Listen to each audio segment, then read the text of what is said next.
Béni soit l'Éternel qui a permis que nous puissions nous rencontrer ce matin pour parler de sa part. Bien-aimés, nous sommes dans notre texte de base de Jean chapitre 20. La Bible dit au premier verset, les premiers jours de la semaine, Marie de Magdala s'est rendue au sépulcre dès le matin.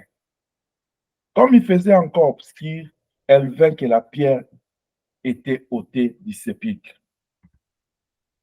Nous étions en train de parler le mercredi de la considération des autres.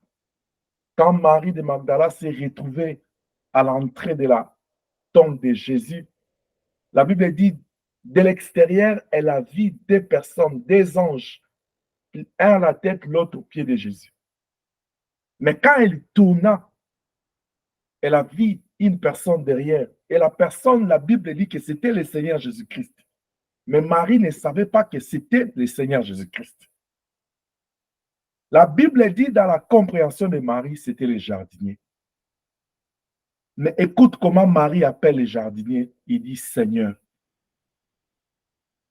Nous étions en train de voir comment est-ce que la Pâque, quand nous célébrons la Pâque, nous devons donner à la Pâque son importance.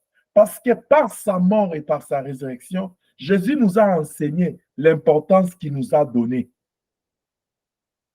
Parce que si on n'était pas important pour Dieu, il ne pouvait pas livrer son Fils unique afin qu'il puisse mourir pour nous. Est-ce que je parle à quelqu'un?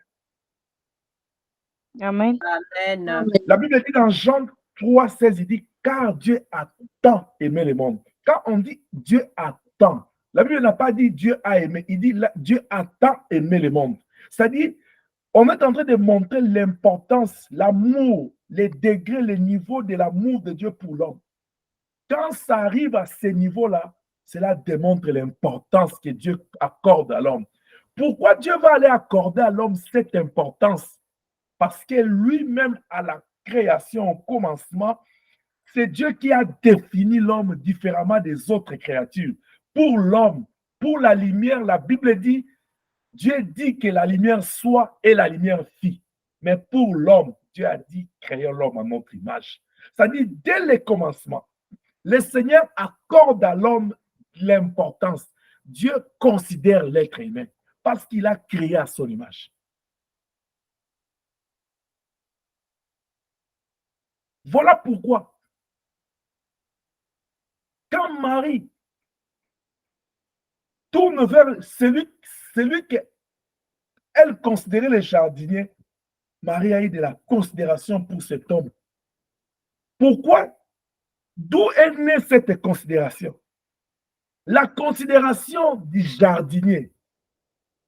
Le fait que Marie considère cet homme de Jésus, qu'elle n'avait pas la révélation que c'était Jésus, qu'elle ne savait pas que c'était Jésus, le fait de le considérer un jardinier, mais il ne l'a pas appelé jardinier, il l'appelle Seigneur, il lui donne l'importance.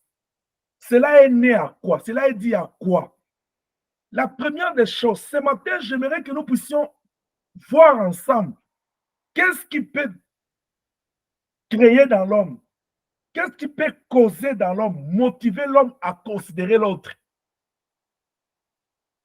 Au même moment, les choses que je vais énumérer ici, ça peut t'aider à considérer l'autre comme à déconsidérer l'autre. Ça dépend de la manière que toi, tu manipules ces choses, tu gères ces choses. La Bible dit, elle était, regardez, dès le matin, elle était préoccupée, pendant que les faisait encore obscurs, elle s'amena avec les autres femmes parce qu'elle était préoccupée à cause de cet homme qu'on avait enterré dans ce sépulcre. Pourquoi elle était préoccupée? La première des choses, Marie de Magdala avait une considération de Jésus-Christ. Bien aimé, la première des choses qui peut m'aider, qui peut t'aider à considérer l'autre, même s'il est jardinier, mais à lui donner de la valeur, c'est quand tu as la considération de Dieu. Marie était envahie par la considération de Dieu. Elle avait une bonne compréhension de la considération de Dieu. Au moment où elle était dans les sépulcres, là, en train de chercher le Seigneur, Marie n'était pas envahie par d'autres sentiments. Elle n'était pas envahie par d'autres émotions. Tout ce qui traverser son corps, c'était de trouver le Seigneur. C'est pourquoi vous allez voir, si vous lisez au verset 16, il dit quoi? Et Marie dit, non, non, au verset 15, Jésus lui dit, femme, pourquoi pleures-tu? Que cherches-tu? Elle pensa que c'était le jardinier. Lui dit, Seigneur, si c'est toi qui l'as emporté, dis-moi où tu l'as mis et je le prendrai. Regardez la considération que Marie accorde au Seigneur Jésus-Christ. Parce qu'elle était préoccupée à retrouver son Seigneur. Elle va valoriser les jardiniers. Parce qu'elle voulait arracher la considération du jardinier pour lui faciliter à retrouver son Seigneur. Elle va aller donner tout ce qu'il pouvait donner au jardinier parce qu'elle avait compris. À cet instant-là, ça ne demandait pas la prière pour savoir là où était Jésus.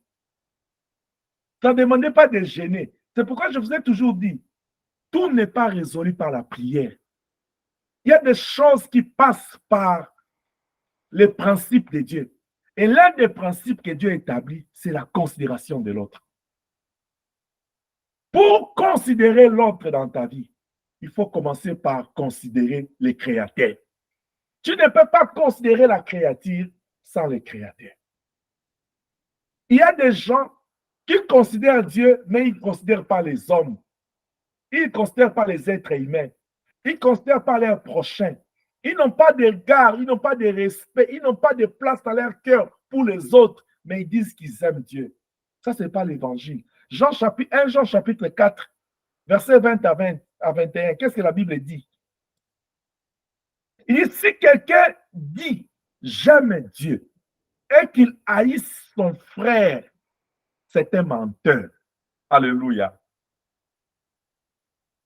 Si tu dis que non, je considère Dieu, j'aime Dieu, mais ton frère, ton prochain, tu l'haïs plutôt. La Bible t'appelle un menteur. Ce n'est pas moi qui dis. La Bible m'appelle un menteur.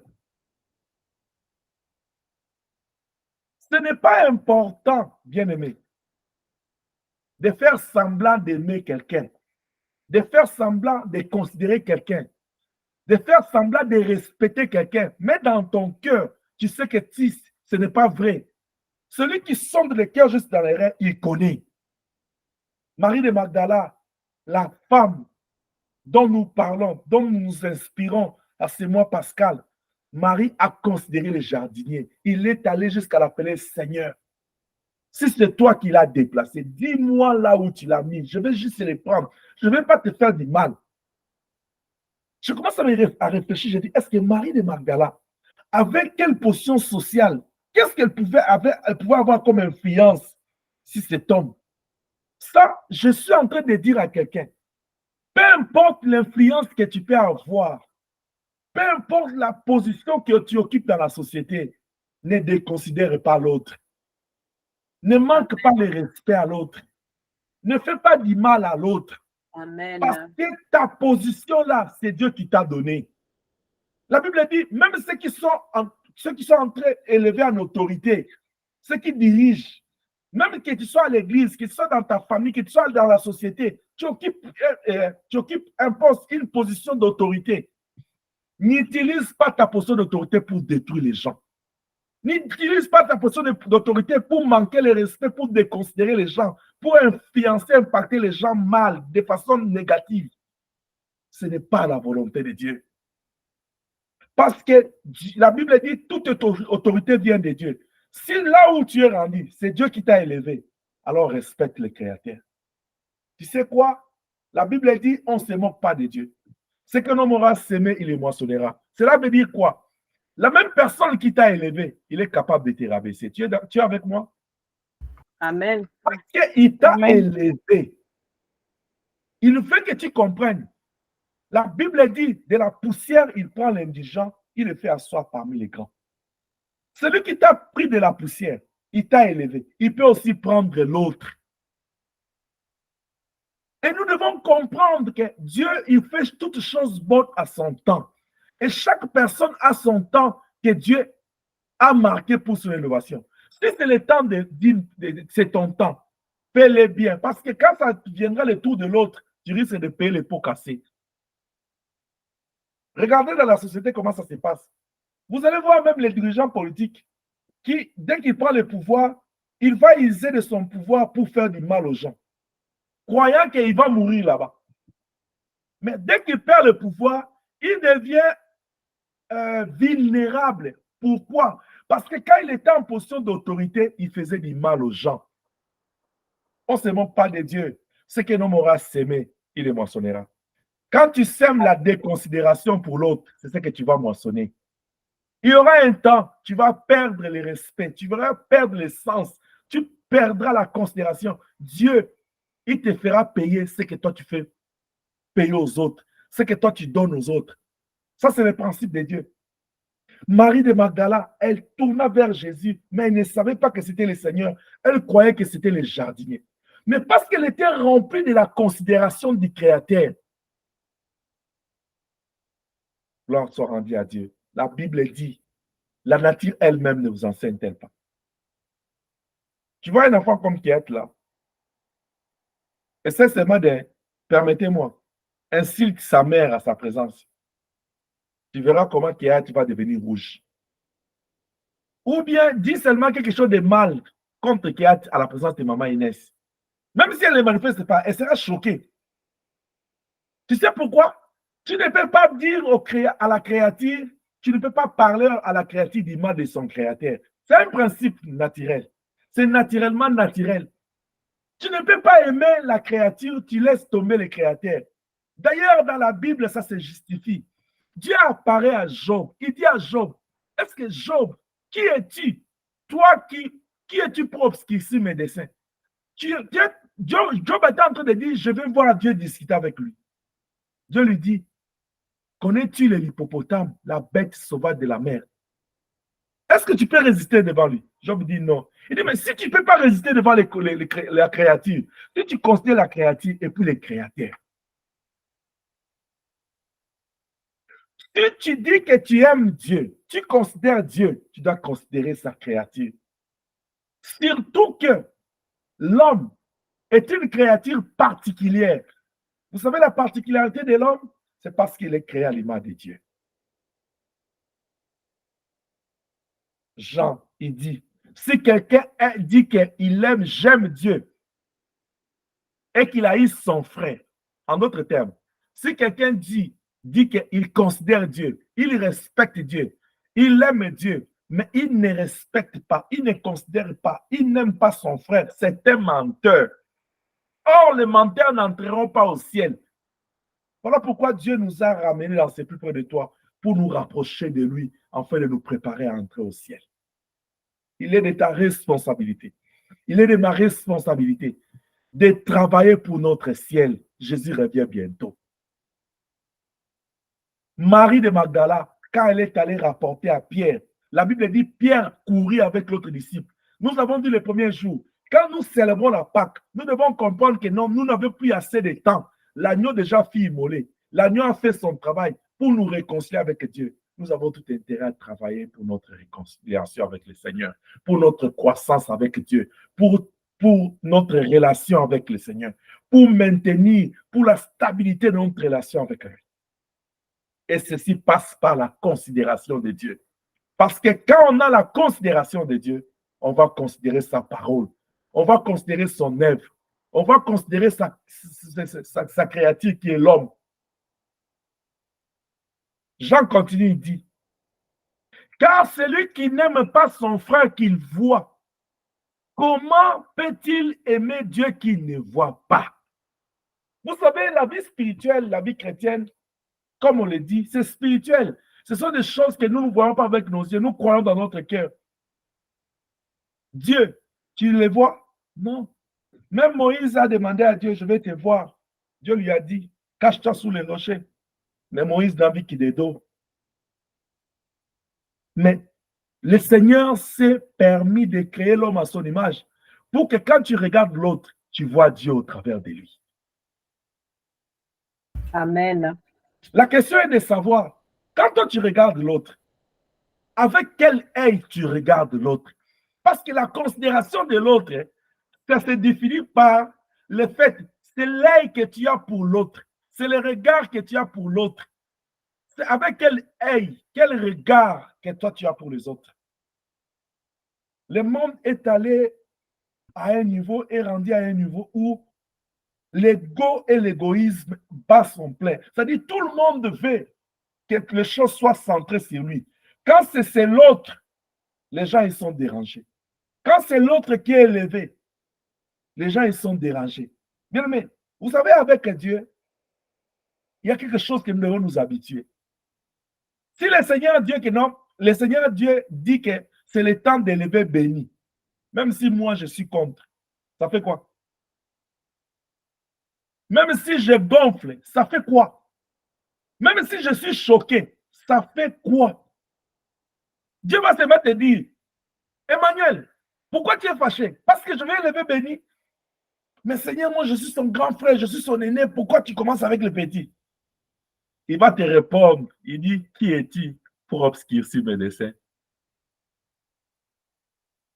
Qui es-tu? Celui qui avait permis que Isaïe sorte le premier, que Jacob sorte le deuxième ou le dernier, mais à la fin de toutes choses, il a élevé Jacob au-dessus. Il a béni Jacob. Dieu fait toutes choses bonnes à son temps. Comment pourrais-je dire que j'aime Dieu que je ne vois pas, que je considère Dieu que je ne vois pas, pendant que mon prochain créé à l'image de Dieu, je ne le considère pas? Vous savez, des fois, moi, je me pose la question, là où le monde est rendu. Vous entendez même à l'église, même les enfants de Dieu, les serviteurs de Dieu, servants ou serviteurs, il dit, celle-là, celui-là, moi, j'arrive pas, je ne les supporte pas. Ouh.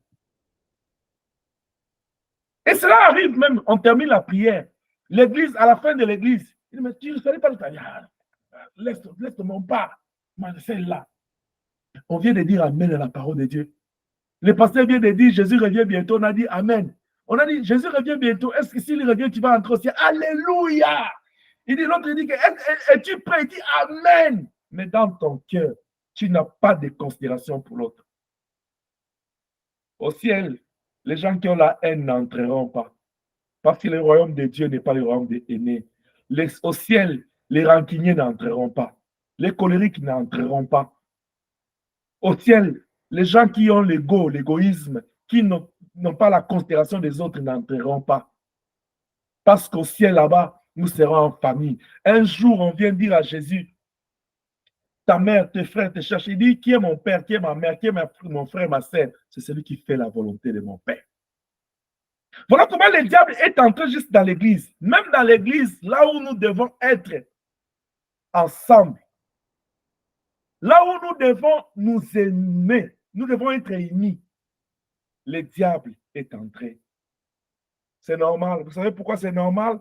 Parce qu'il a été prophétisé vers les temps de la fin. Le ministère de l'iniquité agira. L'impie va agir. Il va entrer dans les temples. La Bible dit encore, il va aller jusque dans les lieux saints. Il va monter au sacerdoce. Il va prendre les contrôles. Parce qu'il veut détruire la vie des gens. Il veut faire ce qu'il avait fait dans le jardin d'Éden, c'est-à-dire éloigner l'homme de Dieu. Bien aimé, pour que tu considères l'autre, tout passe par la considération que tu as de Dieu. C'est pourquoi ce matin, il faut que tu te questionnes. Est-ce que moi j'aime Dieu, sincèrement? Est-ce que vraiment, vraiment, j'ai la considération de Dieu? La considération de Dieu n'est d'autre que la perception que tu as de ces dieux. Ta façon de considérer le Seigneur. La considération de Dieu, c'est la façon que toi, tu te représentes Dieu dans ta vie. Qu'est-ce qu'il représente? Parce que des fois, de temps en temps, on dit, la Seigneur dit, on va adorer aujourd'hui, nous sommes dans notre mois pascal, on va adorer. Ton adoration dépend de la considération que tu as de Dieu. Et la considération de Dieu se traduit par la façon qu'il représente pour toi, ou tu te représentes Dieu dans ta vie.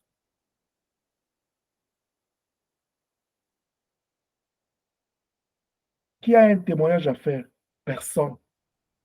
Parce que nous pensons que les témoignages que nous devons faire, ça dépend des miracles que tu attends. Est-ce que je parle à quelqu'un? Quelqu'un est en train, il a un problème. Parce qu'il prie pour ses problèmes. Pour lui témoigner, ça dépend des problèmes là qu'il a là. Je donne un exemple. Je suis en train de traverser des moments difficiles et je n'ai pas d'argent. Je prie le Seigneur à me donner un travail ou bien à me donner l'argent. Je trouve un travail, c'est ça les témoignages.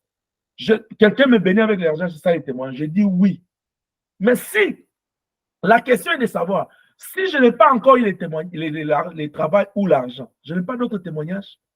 C'est là où j'ai dit les miracles habituels. Tu te réveilles le matin, tu ne penses pas que c'est un témoignage? Tu as traversé toute la semaine, tu ne penses pas que c'est un témoignage? Alors, on doit définir c'est quoi les témoignages.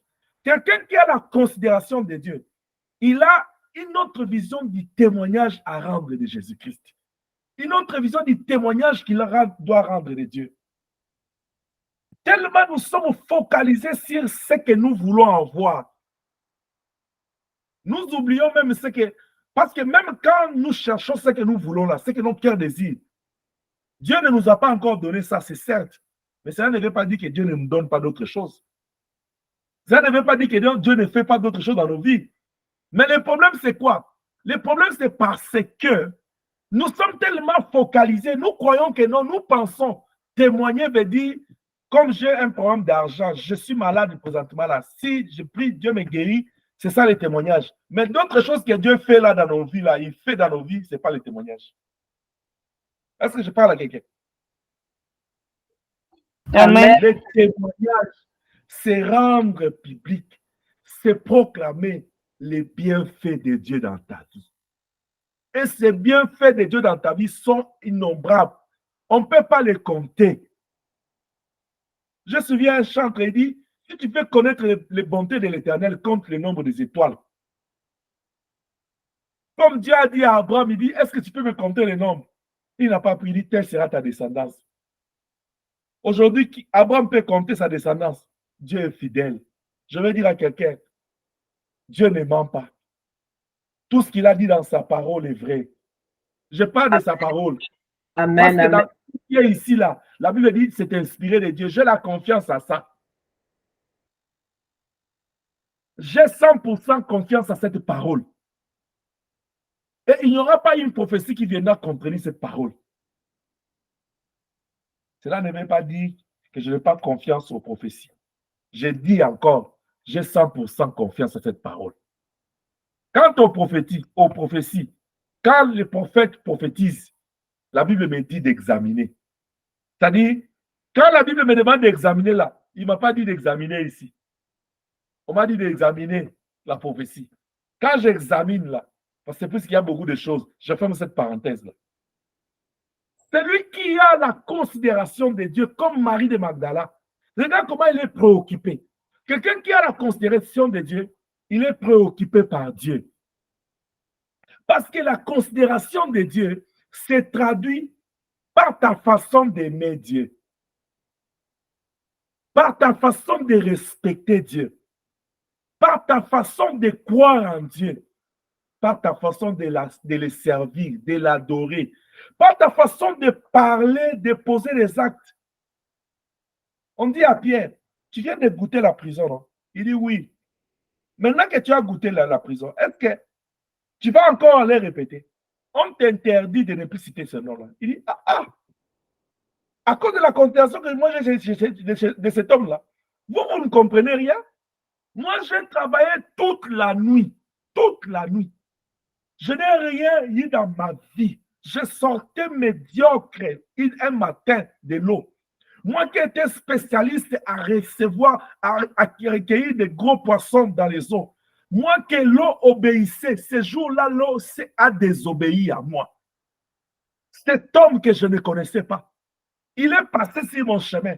Il m'a juste demandé ma barque. Je l'ai considéré. Alléluia. Quand il parlait à Pierre, il n'était pas bien habillé.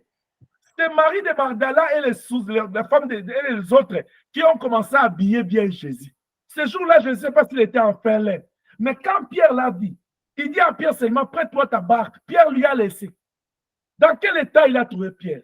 Peu importe ce que je vis, peu importe ce que je traverse, cela n'exclut pas que je considère Dieu. Cela n'exclut pas que je considère l'autre. Pierre n'a pas déconsidéré Jésus-Christ. Il ne lui a même pas dit, qui es-tu? D'où viens-tu? Tu ne vois pas que j'ai travaillé toute l'année, je n'ai rien réussi. Ça, c'est l'homme, c'est les chrétiens du temps de la fin. Quand tout ne marche pas dans sa vie, il commence à murmurer, il commence à se plaindre, il commence à accuser les gens, il commence à chercher les boucs émissaires, les sorciers partout dans sa famille. Tu vois, il y a même des gens, parce que tout ne marche pas, même quelqu'un qui lui a fait du bien dans sa vie, dans sa famille, même son oncle là, qui avait même payé $100 pour ses études, il devient sorcier. Juste parce que la souffrance l'accable. Pierre a regardé et dit, poisson ou pas poisson, cet homme ici, c'est un être humain. Il me demande, qu'est-ce qu'il veut faire avec ma barque? Il lui prête la barque. Vous savez, il lui donne sa barque. Quand il lui donne sa barque, la Bible dit, vous connaissez l'histoire. Après, Jésus lui dit, avance en plein eau. Pierre augmente encore, alléluia, la dose de la considération. Il dit, regarde-moi, j'avais demandé la barque pour prêcher, mais les choses sont finies là. Qu'est-ce qu'il y a encore? Il n'a pas réfléchi comme ça. Il dit, tu viens encore dans le plus profond. On va aller avec toi. Il dit maintenant, Pierre, cette fois-ci, je ne vais pas prêcher. C'est toi qui vas agir. C'est lui qui a la considération de Dieu.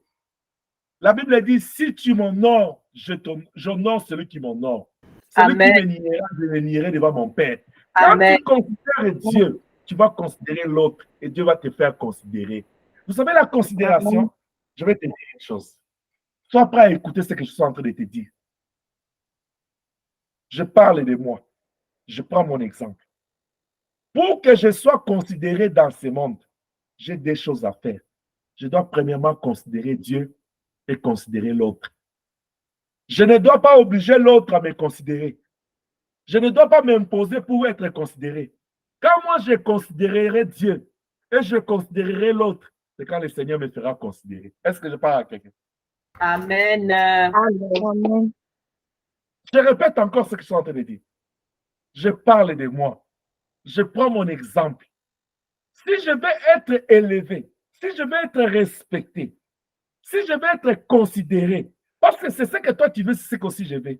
Qu'est-ce que je dois faire? Il n'y a que des secrets. D'abord, je dois considérer Dieu. Et après, je dois considérer l'autre. Je ne dois pas me considérer. Considère d'abord Dieu et l'autre. Et Dieu va te faire considérer. Pierre a considéré l'homme qui lui a parlé. Et l'homme a prêché la parole devant les gens. Il lui dit encore avance dans les eaux. C'était maintenant le tour de Jésus pour considérer Pierre. Il dit, mon fils, s'efface, jette le filet. C'est ton tour.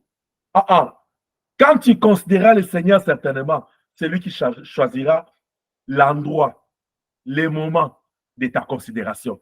Ne force pas. N'aide pas Dieu. Il s'appelle El Shaddai. Il fait toutes choses bonnes en son temps.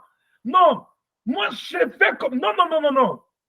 C'est pourquoi la Bible dit, celui qui veut venir après moi, il doit commencer par se renoncer. Ne viens pas chez Dieu avec tes principes. Ne viens pas chez Dieu avec ta façon de voir. Ça va te bloquer. Tu ne vas pas... Non, nous sommes appelés à évoluer. Car la Bible dit, mon serviteur montera. Il s'élèvera. Il montera plus haut. Mais maintenant, pour que tu montes, pour que tu sois considéré, il faut que tu considères Dieu et que tu considères les autres. Est-ce que je parle à quelqu'un? Amen. Amen. Jean, il continue, il dit, et nous avons de lui ces commandements, que celui qui aime Dieu aime aussi son frère. Tu vois, Marie n'a fait que considérer cet homme qui ne connaissait pas bien. Oh, mais je bénis le Seigneur pour ces deux versets. L'homme qui est derrière Marie, c'est Jésus. Mais Marie ne le connaît pas. Mais il pense que c'est un jardinier. Mais tout ce qu'il a fait, il a considéré. L'homme qui est devant Pierre, c'est le Seigneur Jésus. Pierre ne le connaît pas. Mais tout ce que Pierre a fait, c'est de le considérer. Tu n'as pas besoin de connaître quelqu'un pour le considérer. Même quand tu passes en cours de route, même quand il n'est pas de ta famille, même quand sa tête ne te plaît pas, même quand sa façon de parler ne te plaît pas, Même quand sa façon de s'habiller ne te plaît pas, même s'il a apprécié ou n'est pas apprécié, même s'il ne fait pas des choses qui te plaisent, tu n'as pas d'excuses. Ah, c'est ça que je voulais dire. Nous n'avons pas d'excuses pour considérer l'autre. C'est une obligation qui nous est imposée par la parole de Dieu pour démontrer notre amour envers le Seigneur. Parce que la considération de l'autre démontre la considération du Créateur. Marie était envahie par la considération de Jésus. Elle quitte la maison très tôt le matin pendant qu'il faisait obscur. Elle a fait face à tous les risques de prendre la route non éclairée, du banditisme et de tout ce qui pouvait arriver à ce temps-là que je ne peux pas peut-être reconnaître et énumérer ici. Mais elle a affronté toutes ces réalités parce qu'elle avait la considération du Seigneur. Elle arrive là-bas, elle appelle ses jardiniers Seigneur parce qu'il avait la considération du Seigneur. La première des choses pour considérer l'autre, il faut d'abord commencer par considérer Dieu. C'est pourquoi cet après-midi, il faut que tu puisses remettre en cause ta façon de considérer l'autre, ta façon de considérer Dieu. Est-ce que tu as vraiment la considération du jardinier? Est-ce que tu peux appeler un jardinier Seigneur dans ta vie? C'est-à-dire quelqu'un qui n'a pas de diplôme comme toi, quelqu'un qui n'a pas de travail comme toi, quelqu'un qui n'a pas de ressources, de revenus comme toi. Il n'est pas mieux payé que toi. Non, ce n'est pas parce que tu envoies $100, $200 au pays que tu deviens Dieu. Non, non. Même Moïse, que Dieu avait publié officiellement, Dieu devant Aaron. Tu as vu comment il s'est comporté? Il avait toujours la considération d'Aaron. C'est ce qui démontre que tu as la considération de Dieu. C'est pourquoi je vous exhorte, par l'amour du Seigneur, à revenir à nous-mêmes, à nous remettre en cause. La première des choses qui doit nous pousser à considérer l'autre, c'est la considération de Dieu. Et ça, c'est un point que si le Seigneur nous fait grâce, je vais encore revenir là-dessus et je vais entrer en profondeur. La deuxième des choses qui fait que non, l'homme puisse savoir la considération de l'autre, c'est l'éducation. Je parle de l'éducation. Il y a un philosophe qui dit l'enfant naît bon, mais c'est la société qui les rend mauvais. La Bible dit dans Proverbe, Dieu a fait des hommes droits, mais ils se sont cherchés leur propre détour. C'est-à-dire, quand l'homme naît, il naît dans un état d'innocence, de pureté. Il ne connaît pas faire du mal à quelqu'un.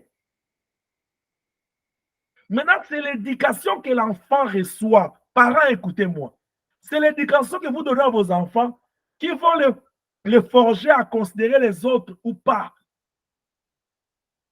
L'éducation de base. Bien aimé, là où le monde est rendu, là, c'est le monde, la famille est devenue malade.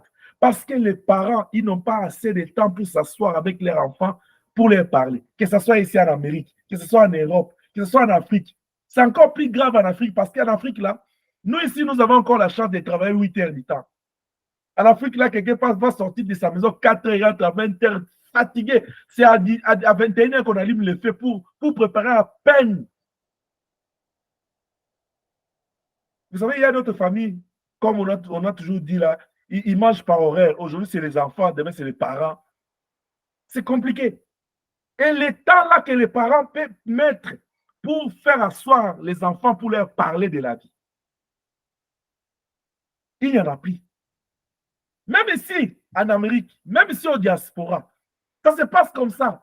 Tellement que les gens, ils trouvent que non, le travail est là, il peut se taper, travail, 4. Comme vous avez changé le travail là, caillou là. Tu prends caillou. Tu ramasses comme David au bord de la mer pour tuer Goliath. Une des 3, tu en as dans ton gibissière là. Mais tu n'arrives pas à tuer la pauvreté. C'est ça le problème. David a ramassé 5 cailloux, il a tué Goliath avec 1. Mais toi, tu en ramasses une des 3. Tu n'arrives pas à tuer la pauvreté. Mais tu vas aller travailler là, tu rentres, la pauvreté te dit, oh, how are you? Are you okay? Tomorrow again, we'll go together. La pauvreté t'attend, il dit, je vais t'accompagner encore demain. Tu dis, je rentre très fatigué. Tu n'as pas le temps, tu n'as pas le temps. Non, non, papa, écoute-moi, maman, écoute-moi. Tu dois mettre le temps avec les enfants. Sinon, les enfants, ils vont apprendre dehors. Ils vont être éduqués chez les voisins. Ils vont apprendre avec leurs amis à l'école. Et vous aussi, Lionceaux, écoutez bien. Quand les parents vous donnent les leçons de vie, on dit chez nous, là, les oreilles ne dépassent pas la tête. Sinon, vous serez des lapins. Écoutez vos parents. L'éducation de base, c'est important. Vous savez, le monde là où il est rendu là, le monde est malade parce que les valeurs sont remplacées par les anti-valeurs. D'abord, vous savez, la valeur de la famille. Quand nos parents, nos arrière-parents vivaient, la famille, c'était important. Mais là où nous sommes rendus ici, le système vous dit, si maman, si ton mari ne fait pas ça, divorce. Ne l'écoute pas, va à la petite enfance, va social. Toi, tu es très fort, tu dis, je dois aller payer police 911. OK. Mais ceux qui ont fait ça, après, ils ont regretté. Je ne suis pas encore en train d'occasionner que les hommes fassent les violences conjugales aux femmes. Je ne suis pas aussi en train d'encourager que les femmes fassent des violences parce que c'est vice-versa. Mais la famille, c'est le noyau de base. Le Seigneur les a plantés dans le jardin d'Éden. Il a dit, soyez féconds, multipliez-vous, remplissez la terre. Il a fondé une famille. Ils devaient prendre en charge, éduquer leurs enfants. C'est pourquoi vous voyez, la Bible parle de Caïn qui était en train de cultiver les champs et Abel qui était en train de faire l'élevage des animaux. Ils étaient instruits par leurs parents. Vous allez vous rendre compte là, au jour d'aujourd'hui, un enfant qui a 12 ans, 14 ans, il s'est demandé, un jour la demande, fais seulement l'examen avec le lionceau là, que chacun te dise qu'est-ce qu'il est capable de préparer. Tu vas voir. Tu verras. Tu vas me donner raison. Tu dis, papa, tu avais raison. Un jour, j'étais avec mon pasteur, père à son âme, papa Dédé. Il demande aux mamans, on était dans la réunion de maman, il dit, maman, comment on prépare les foufous? Comment on prépare les foufous? Toutes les mamans, vous savez, ils disaient quoi? Tu mets de l'eau dans la casserole, tu le fais, tu fais la bouillie, après quand c'est chauffé là, après tu mets les foufous, tu tournes la semoule. Il les regarde, il était en calme. Tout le monde toujours dit, tu places, après il dit, les mamans, c'est comme ça que vous allez nous dire à nos enfants ici qui grandissent, c'est comme ça qu'on prépare la semoule. Il dit, mais parce que toi tu es un homme, comment tu sais? Il dit, mais je n'ai pas entendu là où vous avez allumé le feu.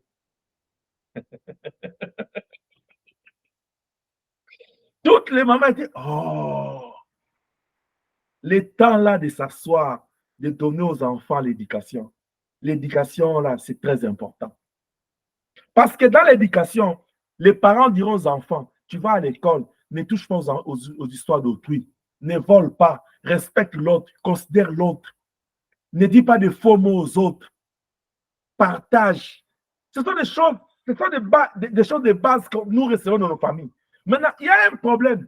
Quelqu'un qui n'a pas réussi cette éducation-là, parce qu'il y a des circonstances où la personne n'a pas réussi l'éducation-là, il y a un problème de considérer l'autre. Deuxième chose, l'éducation en famille nous appelle à vivre en famille. La socialisation, cette vie-là de vivre ensemble. Quelqu'un qui n'a pas eu cette vie-là, il aura du mal à considérer les autres parce qu'il voit seulement lui. Est-ce que je parle à quelqu'un?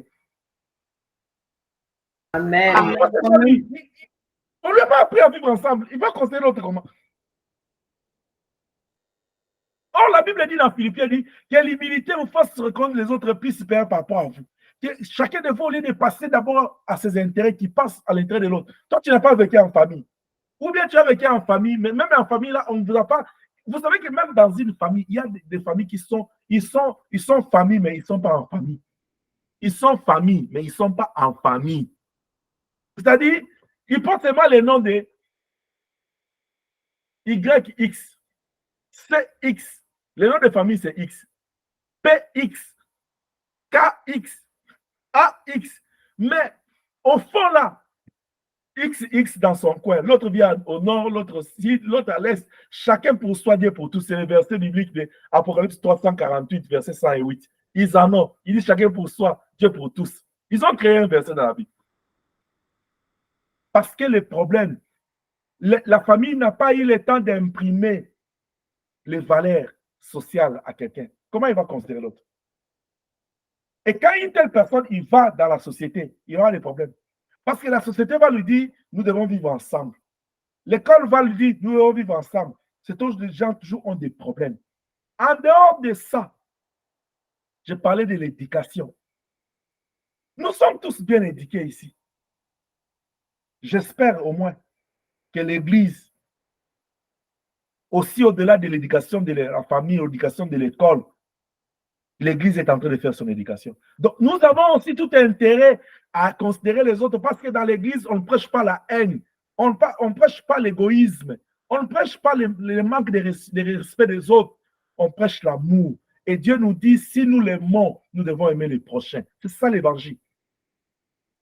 La Bible n'a pas dit, nous devons aimer les prochains à condition qu'ils soient corrects. Non, non, on dit aimer. Point. Qu'il soit noir ou blanc, aimer. Qu'il ait une grosse tête ou une petite, aimer. Long ou court de taille, aimer. Qu'il sache parler français ou parler avec des erreurs, aimer. Qu'il soit de ta tribu ou de ta race, aimer. La Bible n'a pas dit que non, non, la Bible dit aimer ton prochain. Point. Shalom. Shalom. Ça, c'est la parole de Dieu.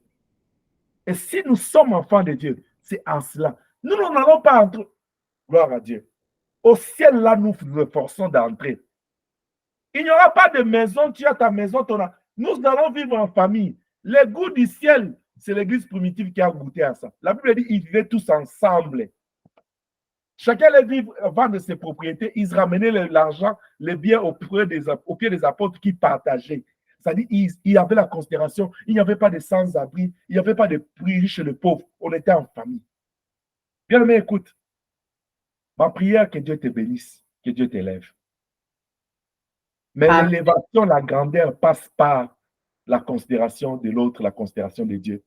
Même quand tu seras béni abondamment, n'oublie pas que non, tu n'es pas été né riche. Tu n'as pas été né là où tu es rendu aujourd'hui. La Bible va même plus loin, il dit, il a rejeté Israël pour un temps et il a tourné vers les nations. Si il a rejeté Israël, qu'est-ce qui manque qu'il rejette les nations? Pose-toi la question. Si tu as élevé, si tu as considéré, qu'est-ce qui manque qu'il considère l'autre? Car il n'est pas injuste, il est un Dieu juste. Tu peux bénir le Seigneur parce que tu as des parents qui t'ont bien éduqué. Mais il y a un problème. On peut être bien éduqué, mais on n'a pas profité de cette éducation-là. C'est ça le problème. On peut être bien éduqué et on n'a pas mis en pratique l'éducation des parents. C'est un autre problème. Et cela aura un incident sur notre vie. Troisième chose, les expériences de la vie. Troisième chose qui fait que non, nous ne puissions pas avoir la considération des autres, ou nous puissions avoir la considération des autres, les expériences de la vie. Dans la vie de chaque personne, il y a des expériences positives et négatives. Mais maintenant, ça dépend de comment est-ce que toi, tu abordes la vie avec les expériences. Les expériences négatives dans la vie de quelqu'un créent les blessures intérieures. Luc chapitre 9, verset 19 à 21, il dit, je suis venu guérir ceux qui ont le cœur brisé. C'est-à-dire ceux qui ont eu de mauvaises expériences dans leur vie. Ils sont là-dedans parmi ces gens-là.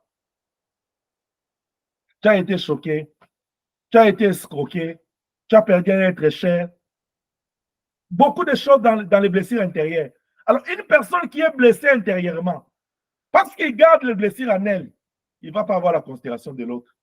Parce que dans son cœur, c'est les blessures qui rongent sa vie. Est-ce que je parle à quelqu'un? Si dans ton cœur, tu as des blessures, tu as des gens que tu as cachotés là-bas, emprisonnés, tu ne peux pas aller loin avec Dieu. Tu dois commencer par te délivrer, te libérer pour voir la gloire de Dieu.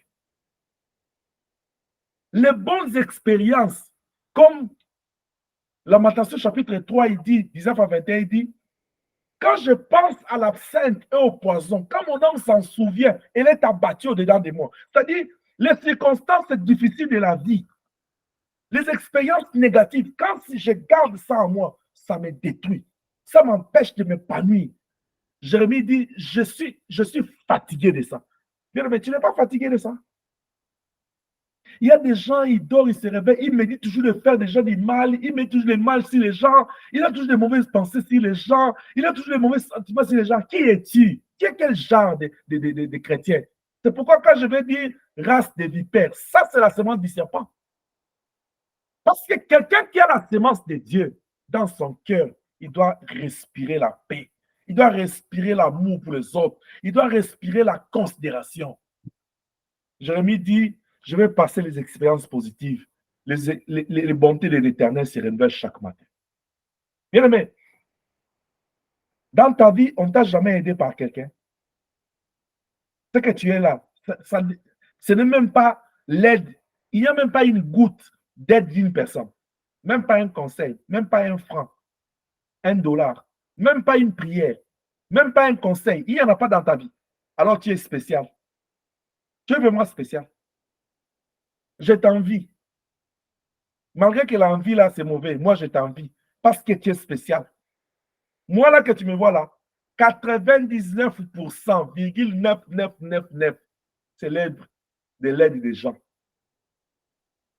C'est pourquoi j'aime les réseautages, j'aime les relations et je garde mes relations bien. Parce que moi, même ma famille sait que moi, ma bénédiction ne sort pas de l'église, ne vient pas de ma famille. Dieu crée toujours des corbeaux et des colombes qu'il envoie. Vous savez pourquoi? Parce que Dieu ne veut pas que ma famille se batte la partie. C'est nous. Non, non, non. Ma famille ne va pas se battre la partie. Mais ils sont en train de contempler la gloire de Dieu. Alléluia. Il y a Dieu nous a bénis. L'église. Je ne veux pas que l'église commence à dire comme c'est nous là. Non, non, non, ce n'est pas vous. D'ailleurs, si vous là, vous voulez me payer là, vous ne saurez pas. Parce que le salaire que Dieu me donne, c'est grand. Quelqu'un dit, ah, le pasteur a dit qu'on ne le paye pas. Déjà dans ton cœur, tu n'as pas l'amour de bénir ton pasteur. Même si je prêche là, tu ne changeras pas. Que le Seigneur t'aide. Parce que ce que je suis en train de dire, c'est en rapport avec la considération que tu dois avoir de l'autre. Chaque étape de ta vie, tu verras qu'il y a toujours une main qui est venue t'aider. Il a dit à Pierre, jette le filet. Pierre a jeté. Mais pour retirer le filet de l'eau, Pierre avait besoin de l'aide. Mais Chisédek, sans parents, sans généalogie d'une descendance, moi je suis un homme de Dieu, moi je connais. Tu connais? Tu n'as pas de père. Merci. Il faut demander à Inès, là, il faut nous demander, nous qui avons perdu des pasteurs, hein, des papas chéris, là, papa, des pasteurs, tu as un problème, tu appelles papa Dédé. Un papa qui t'appelle mon ami, tu sens que c'est vrai. Bien, mais je ne parle pas de l'amour. Amen. Non, non. Je parle de l'amour vrai.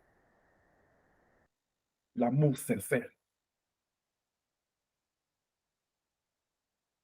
Aujourd'hui, si le Seigneur me demandait, est-ce que tu veux encore que je te garde Dédé? Je lui ai dit oui. Parce que c'était un papa qui t'appelle mon ami. Papa, non, il m'appelle toujours Yaya Papi. Un papa, il m'appelle Yaya. C'est vrai. C'est vrai. L'église, là où il est rendu aujourd'hui, c'est difficile. Est-ce que dans ta vie, dans tout ce que tu fais là, tu n'as pas fait appel aux gens de venir t'aider à retirer les filets? Ou bien tu fais hein, ce qu'on dit, tu es plus éveillé que les autres. C'est-à-dire, venez, aidez-moi. Quand il vient et tire les filets, il dit, allez, partez, ce sont mes poissons. La pirogue m'appartient. Le filet m'appartient. Celui qui avait jeté, c'était moi. Celui qui était dans ce surface d'eau, c'était moi. Et où est votre problème? Non, non. La moindre petite aide qu'on t'apporte dans la vie, considère ça. Parce que cette personne-là a tiré de sa 1 minute de la vie pour t'aider. Il pouvait faire autre chose pour sa vie. Est-ce que je parle à quelqu'un? Amen. Amen. Les expériences de la vie font qu'il y a des gens qui sont reconnaissants. Ils disent, moi, quand j'étais dans la forêt, là, il m'a donné la force d'arracher les brebis. Expérience positive. Je considère Dieu. Il va me donner la victoire devant Goliath. Ah, ah.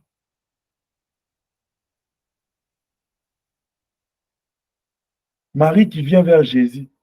Il dit, il n'y a plus d'eau et il n'y a plus de verre. Vous avez entendu la réponse de Jésus? Il dit, femme, qu'y-a-t-il? Qu'est-ce qu'il y a?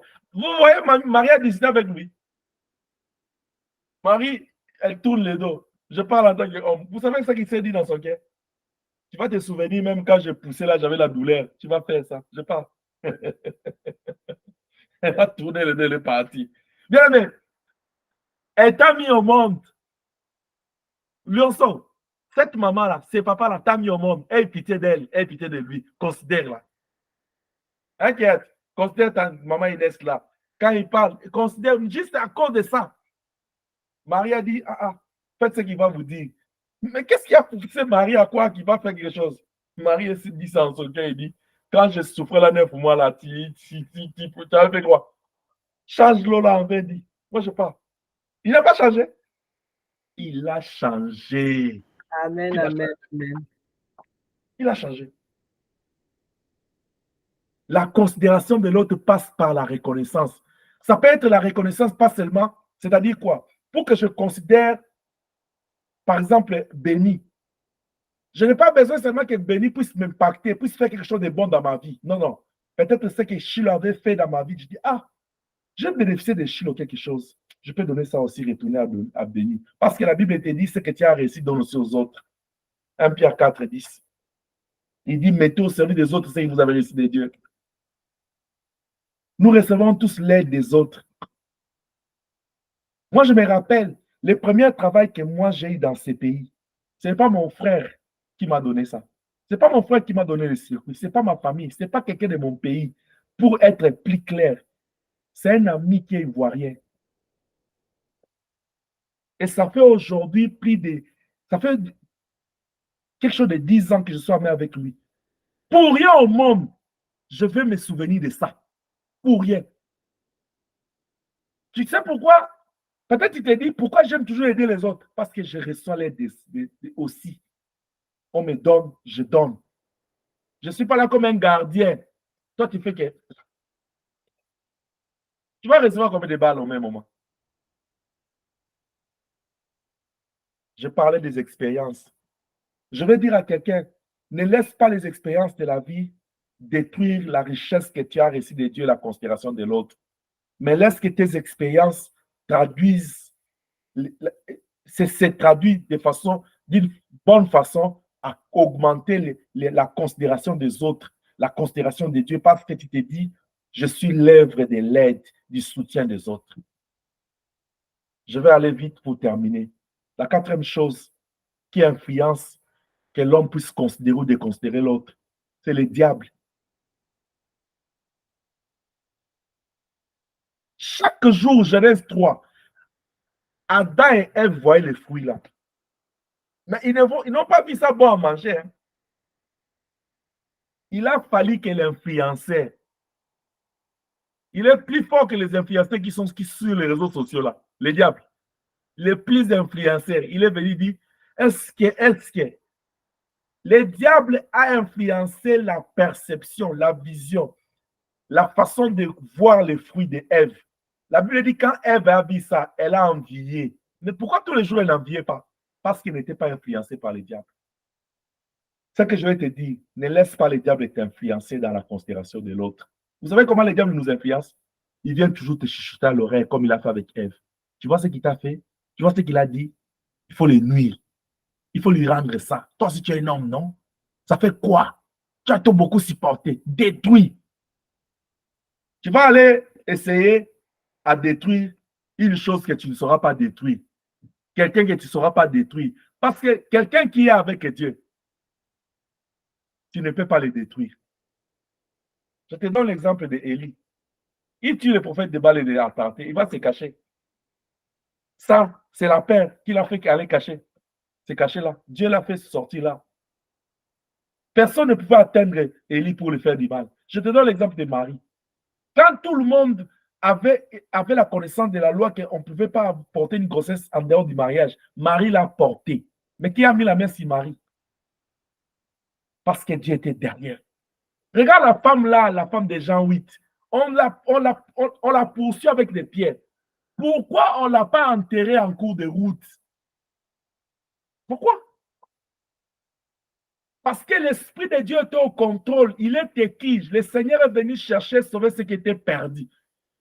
Il était au contrôle. Au même moment, mais dans leur intention, ils voulaient trouver Jésus en tentation pour le mettre en épreuve, pour trouver une accusation contre lui. Mais au-delà de ça, Dieu est au contrôle. Dieu est au contrôle dans ta vie. Personne ne va te détruire. Dieu est au contrôle. Alors, comme Dieu est au contrôle de ta vie, ne laisse pas le diable prendre les décisions sur toi. C'est pourquoi dans Matthieu chapitre 4, quand il a écouté pour la première fois, il lui a répondu. Deuxième fois, il a répondu. La troisième fois, il dit, parle jusqu'au 3, retire-toi de moi.